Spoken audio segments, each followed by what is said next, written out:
Assalamualaikum warahmatullahi wabarakatuh. Waalaikumsalam warahmatullahi wabarakatuh. Di sini kami dari kelompok 3 ingin mempresentasikan tentang materi kita, yaitu mengenal bujuk bahasa barat the essential concept. Dengan saya Pak Prasetyo, ini juangnya 88 dan 13. Dan saya Rizkana Angela Putri, NIM 24882035. Saya Muhammad Ismailati dengan NIM 24882037. Saya Amalia Rizky dengan NIM 24882037. Saya Rabi Suri dengan NIM 24882032.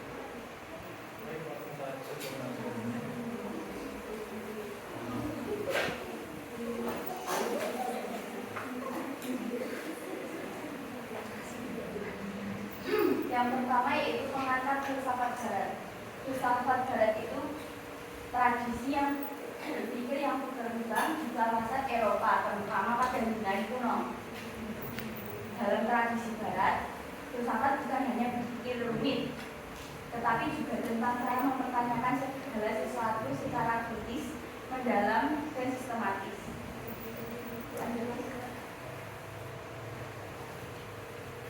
Di sini ada 10 filsuf barat yang akan kami jelaskan. Yang pertama, Socrates, yaitu filsuf Yunani kuno pada 469 sampai 399 sebelum Masehi. Beliau dikenal sebagai bapak filsafat barat dengan mengubah cara berpikir masyarakat melalui dialog dan pertanyaan mendalam. Nah, di sini ada dua konsep utama. Socrates pernah berkata, "Aku tahu bahwa aku tidak tahu, dan kenali dirimu sendiri." Dari sini kita belajar bahwa penting untuk bertanya pada diri sendiri dan mengenali kita siapa kita sebenarnya. Dengan menyadari bahwa kita belum tahu segalanya, kita jadi merasa paling bijak dan selalu ingin belajar lebih dalam mengenai hal baru. Socrates juga mengajarkan bahwa mencari pengetahuan dimulai dari sikap rendah hati dan keinginan untuk memahami diri sendiri lebih dalam. Metode Socrates ini yaitu bertanya secara sistematis untuk membenci ide dan mendorong berpikir kritis. Contohnya seperti saat guru mengajar, beliau menggunakan metodenya itu seperti ini, tidak menjelaskan atau ceramah, tapi guru itu lebih memilih bertanya. Contohnya saya bertanya, apa itu keadilan? Kalian menjawab, keadilan itu memberi hak kepada orang, kan? Nah, terus guru bertanya lagi, bagaimana kita tahu hak itu milik seseorang? Terus menerus sampai kita mengerti apa itu keadilan lebih mendalam. Paham kan teman-teman? Dan kalau untuk ditanamkan dalam diri sendiri itu kita bisa pastikan kita itu melewati ujian hidup. Nah, saat kita melewati itu kan pasti bertanya, apakah jalan ini benar? Kita terus berpikir itu kan, kalian pernah seperti itu kan? Ya. Nah, dari situlah kita sudah menanamkan metode dari Socrates. Lanjut, Mas. Etika dan moral. Socrates percaya bahwa kebaikan sejati hanya bisa dicapai dengan memahami diri sendiri dan bertindak sesuai kebajikan.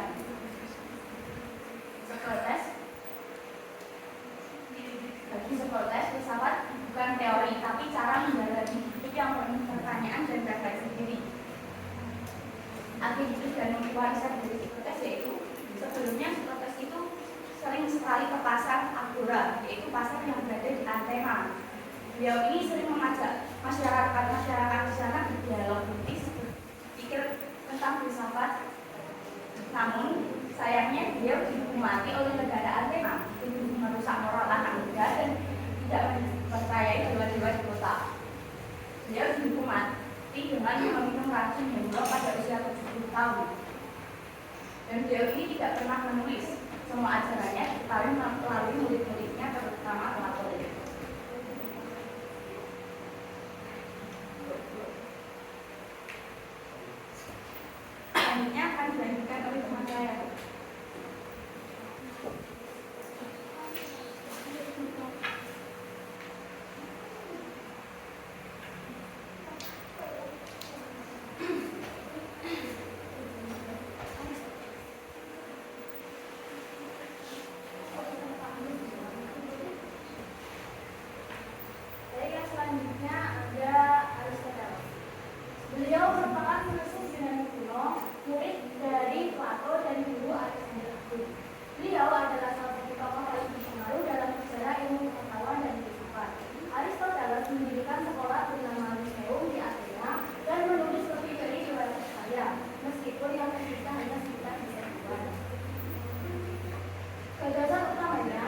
Beda dari Plato yang menekankan dunia ide, Aristoteles percaya bahwa pengetahuan sejati lahir dari pengamatan nyata dan logika. Ia menyusun materi dunia awal dan mengandalkan indera dan akal sehat. Jadi kalau Plato itu lebih mengedepankan teori, Pak Aristoteles ini dia lebih suka teori praktik.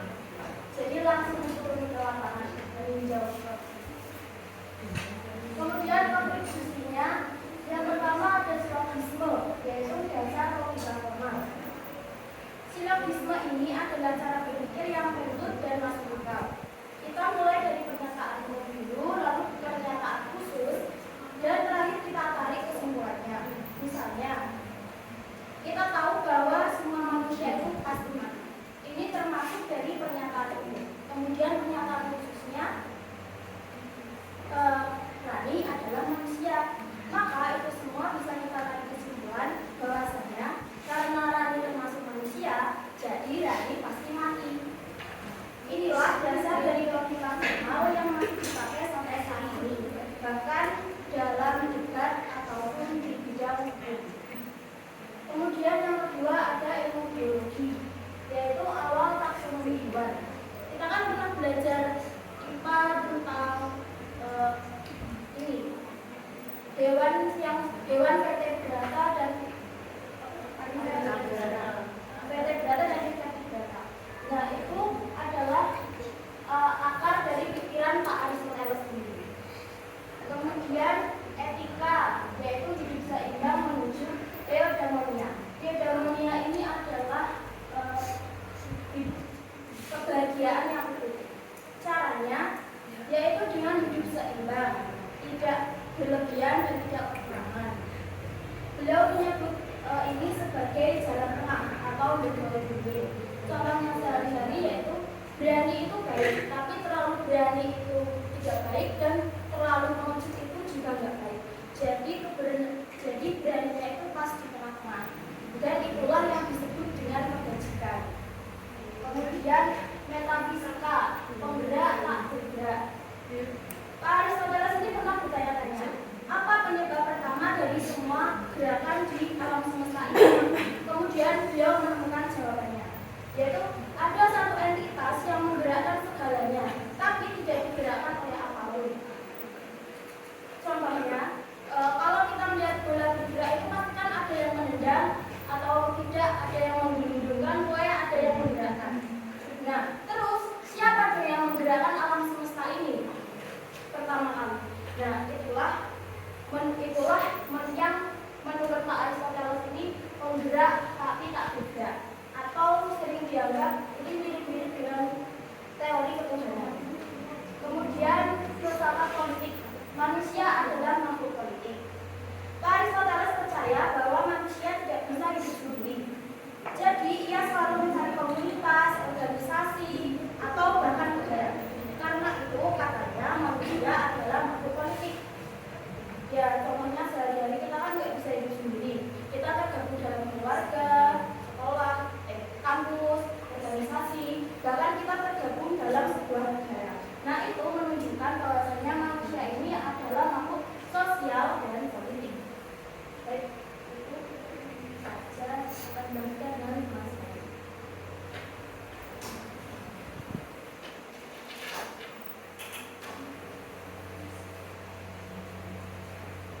Selanjutnya adalah Plato. Dari Plato dia adalah filsuf Yunani kuno yang ada sekitar 428 atau 427 sampai dengan 348 atau 347 sebelum Masehi. Plato adalah murid dari Sokrates dan juga guru dari Aristoteles. Plato sendiri adalah salah satu tokoh paling berpengaruh dalam filsafat Barat dan juga pendiri akademik di Athena dan institusi pendidikan pertama di dunia Barat. Gagasan utama Plato salah satunya adalah mengembangkan teori bentuk atau teori okom. Kontribusi penting dari Plato adalah yang pertama teori bentuk, kedua ada epistemologi atau teori pengetahuan, ada filsafat politik, pembentukan akademik dan juga metode dialektika. Karya utama Plato di sini salah satunya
berpikir yang rasional, yaitu ia mengubah cara berpikir dari etos logos atau disebut dengan akal.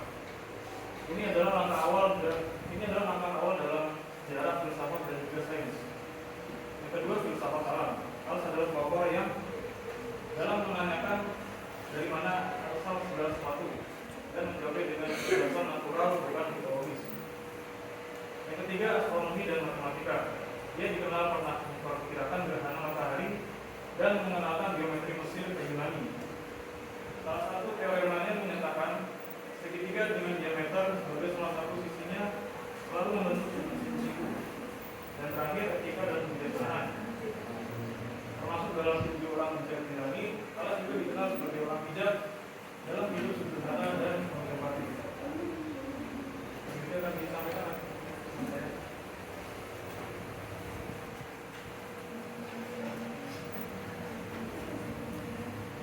Untuk filsuf selanjutnya ada René Descartes.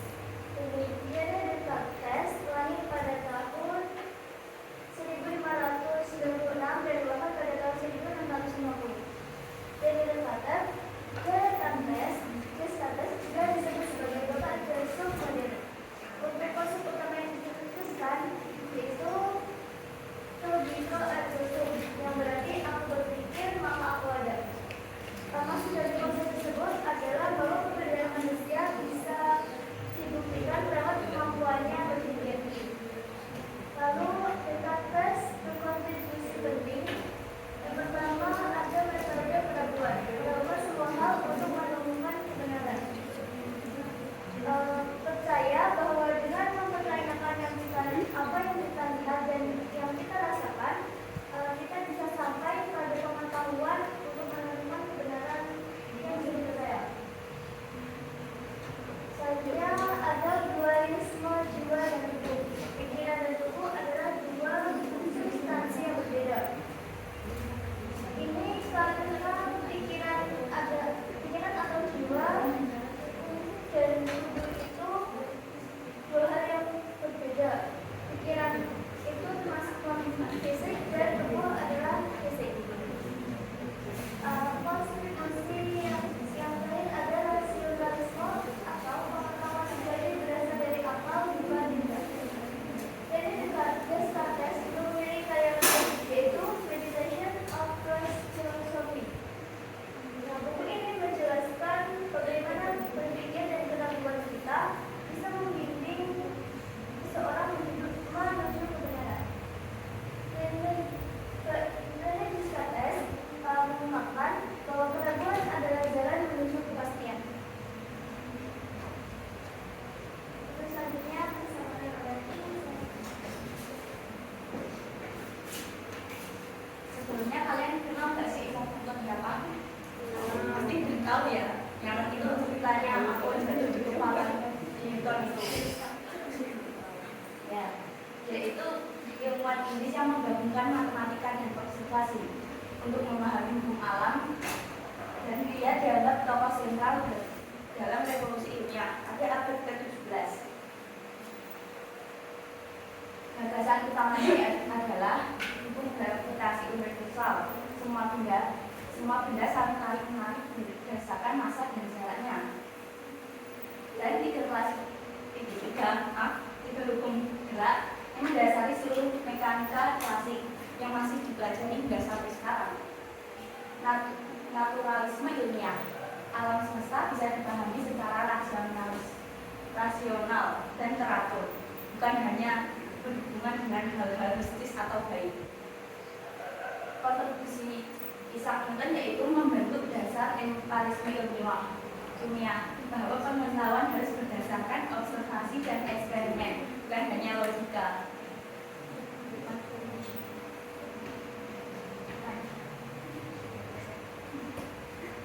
Karya terkenalnya yaitu filosofi naturalisme Principia Mathematica terbit pada tahun 1687, menjelaskan hukum gravitasi dan 3 hukum gerak Newton. Kutipan terkenalnya yaitu setiap aksi menimbulkan reaksi yang sama besar dan berlawanan arah. Selanjutnya materi akan disampaikan oleh teman saya.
manusiawi atau sensation dan refleksi atas pengalaman itu.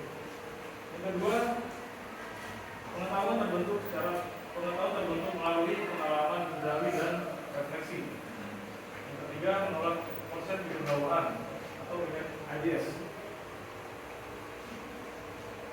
Untuk kontribusi pentingnya, letakkan dasar liberalisme klasik dan teori hak asasi manusia. Yang kedua, menginspirasi sistem politik demokratis dan konstitusi modern. Yang ketiga, gagasan tentang pemerintahan berdasarkan kepentingan rakyat. Yang keempat, mempengaruhi revolusi Amerika dan revolusi Prancis. Itu yang sampai selesai.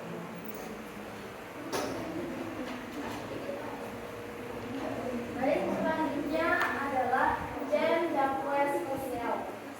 Beliau merupakan filosof asal Jenewa, Swiss, tokoh besar dalam filsafat sosial dan politik, dan pemikir yang sangat berpengaruh dalam revolusi Prancis. Konsep penting kontrak sosial. Masyarakat terbentuk dari kesepakatan bersama antara individu untuk hidup dalam aturan bersama demi kebaikan umum. Manusia pada dasarnya baik, tetapi dirusak oleh peradaban dan tatanan sosial yang tidak adil. Mengkritik ketimpangan sosial dan penindasan yang muncul dalam sistem kekuasaan negara. Jadi beliau ini memiliki pandangan yang cukup berbeda dari filosof-filosof lainnya.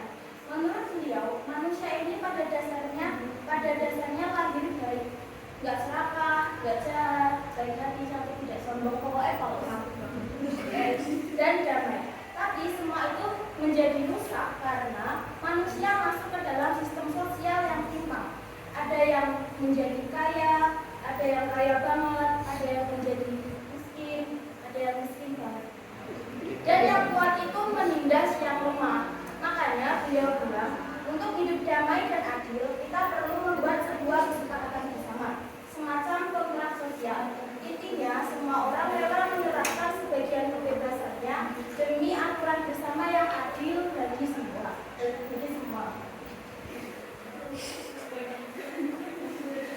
Yang pertama tadi kontrak sosial. Rousseau percaya bahwa kekuasaan itu sah hanya kalau berasal dari rakyat.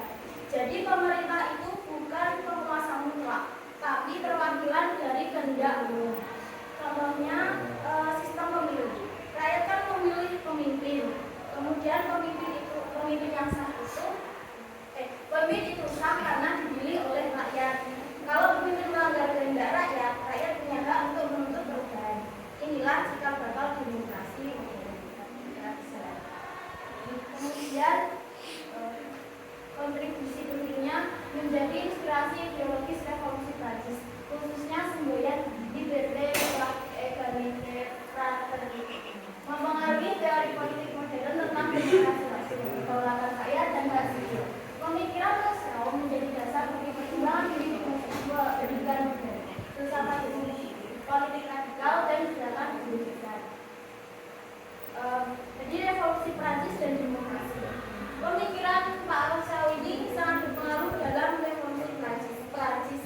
Slogan terkenal seperti liberté, égalité, fraternité, kebebasan, kesetaraan, kebenaran muncul dari ide beliau.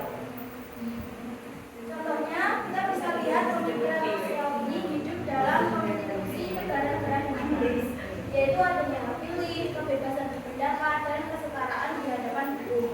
Jadi di sini bisa kita simpulkan bahwa Rousseau mengajari kita bahwa sistem sosial ini harus dibangun atas dasar kesepakatan dan keadilan.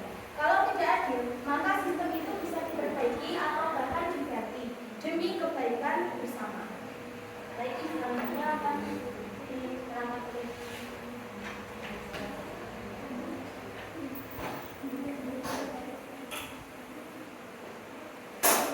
Selanjutnya adalah Francis Bacon yang hidup pada tahun sekitar 1561 sampai 1626. Francis Bacon adalah seorang filsuf, ilmuwan dan juga negarawan Inggris yang dianggap sebagai salah satu perintis utama metode ilmiah modern. Bacon hidup pada masa transisi antara abad pertengahan dan zaman modern, dan ia berperan penting dalam menggeser dan cara berpikir ilmiah dari pendekatan plastik menuju pendekatan berbasis pengalaman. Konsep penting dari Beckham yaitu mengusulkan empirisme, yaitu pandangan bahwa pengetahuan sejati hanya dapat diperoleh melalui pengamatan, eksperimen, dan pengalaman langsung, bukan sekedar spekulasi atau logika semata. Ia mengkritik metode edukatif Aristoteles dan dalam metode induktif bagi dasar ilmiah.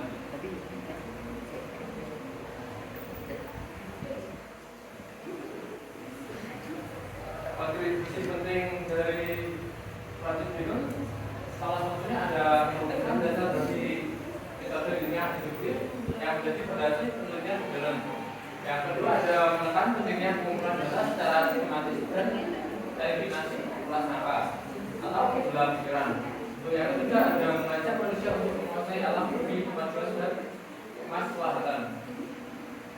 Karya terkenal dari Francis Bacon salah satunya adalah Hukum Organum 1620, di mana ia menyusun prinsip-prinsip metode ilmiah baru sebagai alat baru untuk berpikir, menggantikan metode lama atau organes karya Aristoteles. Kutipan dari Francis Bacon ialah pengetahuan adalah kekuatan.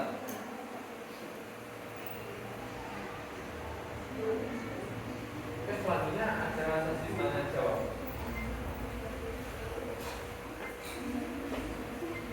Tolong kita duduk dan menggunakan.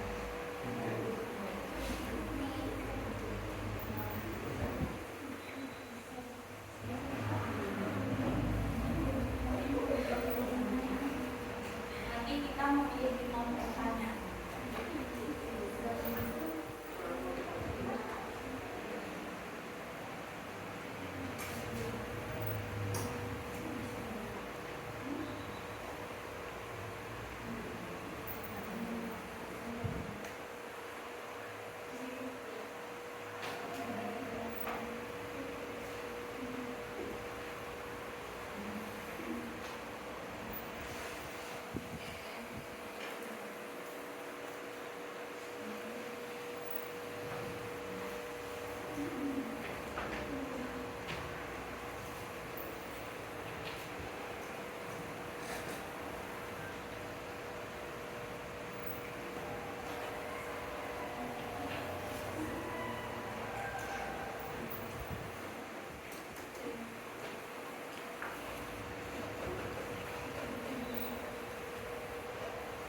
menjadikan pemikiran sudut barat untuk membantu kita mengalami masalah sosial. Sebenarnya boleh selama kita bisa menyalin dan mengambil nilai-nilai yang tidak bertentangan dengan ajaran Islam. Pemikiran sudut barat sendiri bisa menjadi salah satu cara kita untuk berpikir kritis dan memahami masalah sosial yang lebih mendalam. Dan sebenarnya pemikiran filsafat ialah pada dasarnya tidak harus memiliki agama, karena filsafat sendiri adalah cara berpikir, bukan sebagai sistem kebudayaan. Maka kita yang beragama Islam tetap boleh mempelajarinya selama digunakan untuk memperluas wawasan, memahami persoalan sosial, dan juga meningkatkan kemampuan berpikir kritis.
Yaitu bagaimana prinsip kenali dirimu sendiri menurut Socrates dan dapat diterapkan dalam kehidupan generasi muda masa kini.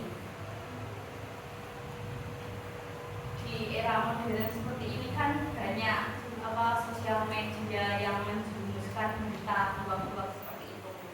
Dari Socrates ini kita diajarkan untuk memilah dan memilih terlebih dahulu sebelum mengambil keputusan. Socrates juga menuntut kita untuk tidak mengambil keputusan berdasarkan emosi dan pendapat mayoritas. Biasanya kan kita langsung kalau ada berita hoax kadang kita langsung percaya gitu. Nah di sini kita diajarkan untuk lebih memahami dulu, kita saling mendalami terlebih dahulu apakah itu bermanfaat bagi kita juga, apakah itu berita benar atau tidak. Seperti itu Mbak Nanti menjawab tidak. Baik, di sini saya akan menjawab pertanyaan dari Kak Nisan.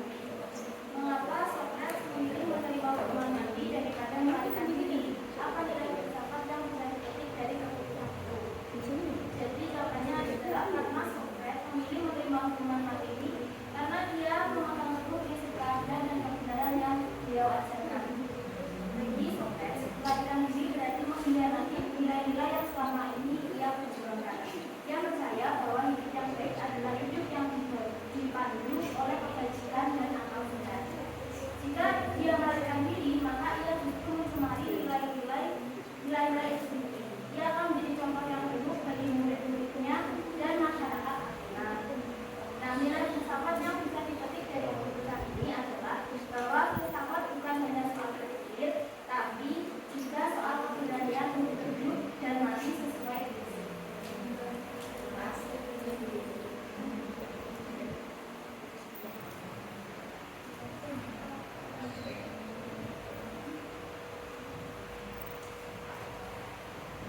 Baik, selanjutnya kita akan menjawab pertanyaan dari Marsha. Pertanyaan di sini adalah, menurut Thales, asal mula segala sesuatu adalah air. Merupakan menurutnya semua yang ada hidup, tumbuhan, bumi, benda langit, berdasarkan dasar dan unsur pokok itu air. Pertanyaannya adalah, lalu jika manusia, tumbuhan dan hewan terbuat dari air, mengapa kita tidak memuat dengan pemanasan global saat ini?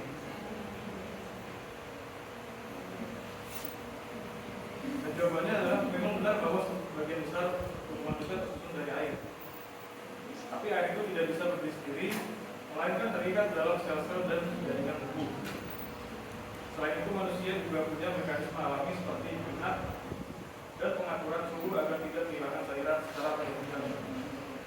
Jadi meskipun suhu bumi meningkat karena pemanasan global, kita tidak serta-merta menguap karena tubuh kita bisa menyesuaikan dan mengikuti keseimbangan cairan dalam dirinya. Apa perlu jawab?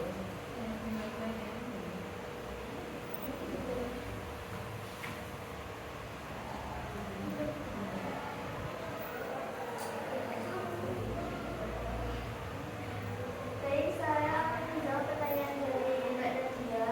Jadi tolong Mbak Nadia untuk membacakan pertanyaannya.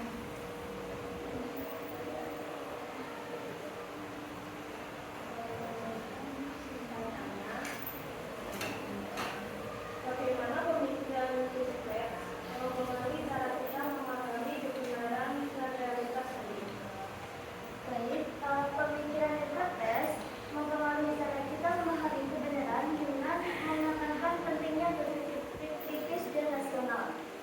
Lewat metode keduanya, Descartes mengajak kita untuk tidak langsung percaya begitu saja, tapi dengan mencari kepastian lewat akal.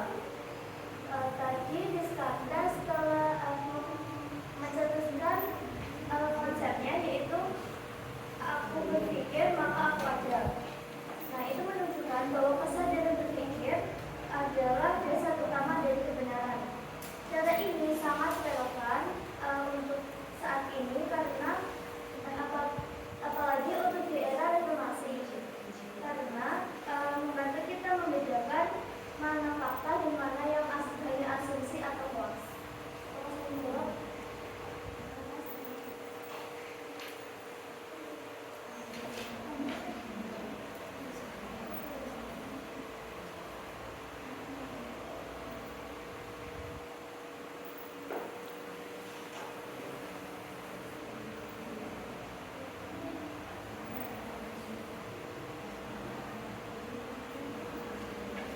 Baik, kesimpulannya, filsafat barat merupakan warisan intelektual yang dimulai dari Yunani kuno dan berkembang melalui pemikiran rasional dan kritis. Para filsuf besar seperti Socrates, Plato, dan Aristoteles meletakkan dasar filsafat etika, logika, dan pengetahuan. Harus memulai perubahan dari mitos menuju penjelasan ilmiah tentang alam. Di era modern, Descartes menghadirkan pemikiran rasionalisme dan kemudian aku berpikir maka aku ada. Sementara Newton merumuskan hukum alam yang menjadi dasar ilmu pengetahuan. Immanuel menekankan pentingnya akal dan moralitas universal. John Locke dan Rousseau mengembangkan gagasan tentang hak asasi manusia dan kontrak sosial yang mempengaruhi sistem demokrasi. Francis Bacon memperkenalkan metode ilmiah berbasis pengenalan. Keseluruhan pemikiran para filsuf ini membentuk fondasi penting bagi cara manusia memahami diri, dunia, dan kehidupan secara menyeluruh.